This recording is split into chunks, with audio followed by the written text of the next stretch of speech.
কেন আনন্দবাজার পত্রিকার মধ্যে হেডলাইন করা হয় যে খালেদা পুত্র সম্বল নাকি এই মুহূর্তে হিন্দুস্তান? সেটা নিয়ে কেন বিএনপি এখনো কোনো আনুষ্ঠানিক বিবৃতি দিচ্ছে না? শহীদ প্রেসিডেন্ট জিয়াউর রহমানের সুসন্তান লন্ডনে বসে যখন বললেন যে বাংলাদেশে ফেরত আসার সিদ্ধান্ত আমার একার না, আমি জানি না যিনি নিজের দেশে আসার সিদ্ধান্ত একা গ্রহণ করতে পারে না, তার ঠিক 12-13 দিনের মাথায় যেদিন শহীদ ওসমান হাদিকে গুলি করা হলো, সেদিন সন্ধ্যায় কারা তাকে সিদ্ধান্ত দিয়ে দিল যে এবার নিজের পায়ে দাঁড়াতে হবে, এবার আপনি বাংলাদেশে ফেরত যান?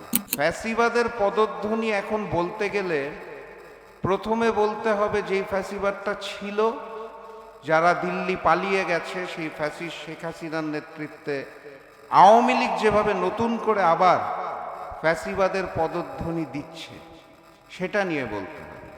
তারপরে আমাকে বলতে হবে নতুন করে যারা জালেম হচ্ছে এবং আওয়ামী লীগের পথ অনুসরণ করে দিল্লির সামনে মাথা নত করে নতুন করে ফ্যাসিবাদ সৃষ্টি করতে চাচ্ছে, সেই নতুন জালেমদেরকে নিয়ে বলতে হবে। তারপরে যদি সুযোগ পাই তাহলে বলতে হবে বাংলা এডিশনকে বন্ধ করে দেওয়ার পরিকল্পনা করা, বিভিন্ন সোশ্যাল মিডিয়াতে হস্তক্ষেপ করা, সঠিক পথে যারা রয়েছে তাদেরকে বাধা দিতে যাওয়া, ফ্যাসিবাদের পদধ্বনি যারা দিচ্ছেন সেই অন্তর্বর্তী সরকারকে নিয়ে কথা বলতে হবে। এই তিনটা জায়গা নিয়ে যদি কথা বলতে হয়, আমি সেই অংশও বাদ দিতে পারবো না যে 5ই আগস্টের পর ক্যান্টনমেন্টে আওয়ামী দোসরদের রক্ষা করে যাদেরকে পরবর্তীতে দেশ থেকে সসম্মানে নিরাপদে প্রস্থান করার সুযোগ যেই সেনাবাহিনী দিয়েছে, সেই সেনাবাহিনীকে নিয়েও তো কথা বলতে হবে। এত কথা বলার সুযোগ তো আমি বোধহয় পাবো না। তো এই কারণে আমি খুব সংক্ষেপে 4টা জায়গার নাম আপনাদের সামনে উল্লেখ করে দিলাম। এখন আপনাদের এগুলো নিয়ে গভীরভাবে ভাবতে হবে কেন হঠাৎ করে 90% মুসলমানের দেশে মৌলবাদ শব্দটাকে আবার নতুন করে নিয়ে আসা হলো বিএনপির তরফ থেকে। আপনাদের নতুন করে চিন্তা করতে হবে, বিশ্লেষণ করতে হবে কেন দক্ষিণপন্থীদের উত্থানের কথা আবার নতুন করে নিয়ে আসা হলো, যেখানে দেশনেত্রী বেগম খালেদা জিয়া এই মৌলবাদকে সমর্থন করতেন। সেখানে এই নতুন বিএনপি কেন হঠাৎ করে মৌলবাদ নিয়ে এত চিন্তিত হয়ে পড়ল? কেন ভারতে দিল্লিতে এই মুহূর্তে আমার দেশের দূতাবাসগুলোর উপর হামলা করা হচ্ছে এবং তারা সেই হামলার মধ্যে হুমকি দিচ্ছে এবং বাংলাদেশে হিন্দু সম্প্রদায়ের একজনকে হত্যা করার রেফারেন্সকে টেনে আনছে? আপনাদের বুঝতে হবে হিন্দু সম্প্রদায়ের যাকে হত্যা করা হয়েছে সেই ঘটনাটাকে বিশ্লেষণ করতে হবে, রয়ের পরিকল্পনাটাকে বুঝতে হবে। আমাদের দেশের কালচারে, আমাদের দেশের সংস্কৃতিকে যখন আমরা কোনো ব্যক্তির উপর উত্তেজিত হই, আপনারা খেয়াল করে দেখবেন প্রথমে তাকে ঘেরাও করা হয়, এটা আমাদের কালচার। তারপর তাকে চড়থাপ্পড় মারা হয় বা প্রহার করা হয়। খুব বেশি হলে তার মাথার চুল কেটে দেওয়া হয়, মুখে কালি মাখায় দেওয়া হয়, গাছের সাথে বেঁধে রাখা হয়। এভাবে সরাসরি হত্যা করা হয় না। যখন খুব এক্সট্রিম পর্যায়ে যায়, জনগণ উত্তেজনায় যদি হত্যাও করে, আগুন দিয়ে পুড়িয়ে দেওয়ার কালচারটা বাংলাদেশের না, এটা হিন্দুস্তানের কালচার।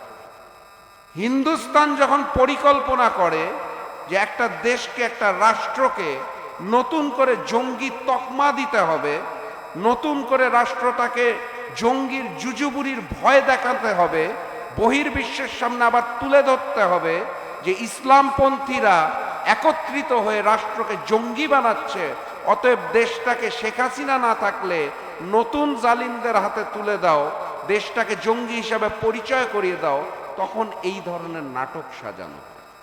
সেই নাটকগুলো মন্থস্থ করা হচ্ছে, সেই নাটকগুলোর ফাঁদে আমাদেরকে ফেলার চেষ্টা করা হচ্ছে।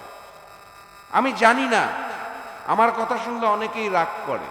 শহীদ প্রেসিডেন্ট জিয়াউর রহমানের সুসন্তান লন্ডনে বসে যখন বললেন যে বাংলাদেশে ফেরত আসার সিদ্ধান্ত আমার একার না, আমি জানি না যিনি নিজের দেশে আসার সিদ্ধান্ত একা গ্রহণ করতে পারে না, তার ঠিক 12-13 দিনের মাথায় যেদিন শহীদ ওসমান হাদিকে গুলি করা হলো, সেদিন সন্ধ্যায় কারা তাকে সিদ্ধান্ত দিয়ে দিল যে এবার নিজের পায়ে দাঁড়াতে হবে, এবার আপনি বাংলাদেশে ফেরত যান।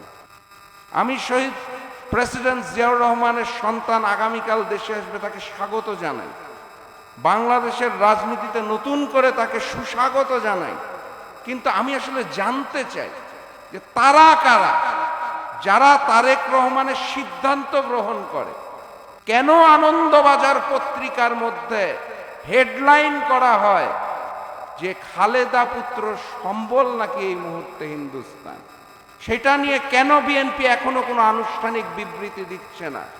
কোথায় কোন নতুন চুক্তি করে তারেক রহমান দেশে আসছেন?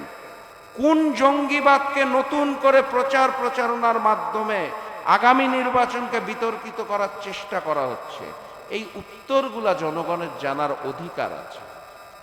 আমি বক্তব্য দীর্ঘায়িত করব না। আমি কিছু প্রশ্ন আপনাদের সামনে রেখে গিয়েছি, কিছু নাম আপনাদের বলে গিয়েছি। আমি শুধু আপনাদেরকে এটাই বলতে চাই, শরীফ ওসমান হাদি আমার ভাই, যে রক্ত দিয়ে শহীদ হয়ে চলে গেছেন, তার আগে আবরার ফাহাদ শহীদ হয়ে চলে গেছেন। যুগে যুগে সময়ে সময়ে এই বাংলাদেশ, স্বাধীন বাংলাদেশ, এই বাংলাদেশের সার্বভৌমত্ব নিয়ে যারা খেলাধুলা করেছে, সেই হিন্দুস্তান নতুন করে আবারও খেলতে চাইছে। এটাই সঠিক সময়। আমরা যদি একত্রিত হয়ে এই ষড়যন্ত্রকে রুখে দিতে না পারি, তাহলে নতুন বাংলাদেশে আবারও ওই দিল্লির তিলকওয়ালী মুখ্যমন্ত্রী ফ্যাসিস্ট শেখ হাসিনা যেভাবে মাথা নত করতেন, সেজদা দিতেন দিল্লিমুখী হয়ে, আমাদেরও সার্বভৌমত্ব আবার সেই জায়গায় যেতে যাচ্ছে। তার আগে আল্লাহর ওয়াস্তে বাংলাদেশের জন্য সচেতন হন, জাতীয় নির্বাচনের আগে সচেতন হন। হিন্দুস্তানকে মুচলেকা দিয়ে যারা নতুন করে রাজনীতি করতে চাইছে, তাদেরকে রুখে দিন। কারণ আমরা ওই নয়া বন্দোবস্ত ফ্যাসিবাদের পদধ্বনি আর নতুন করে শুনতে চাই না। সেই স্বর্ণালী দিনের স্বপ্ন দেখে আজকের মতো বিদায় নিচ্ছি। বিজয়ের পথে যাত্রা শুরু, জীবন অথবা মৃত্যু। আসসালামু আলাইকুম।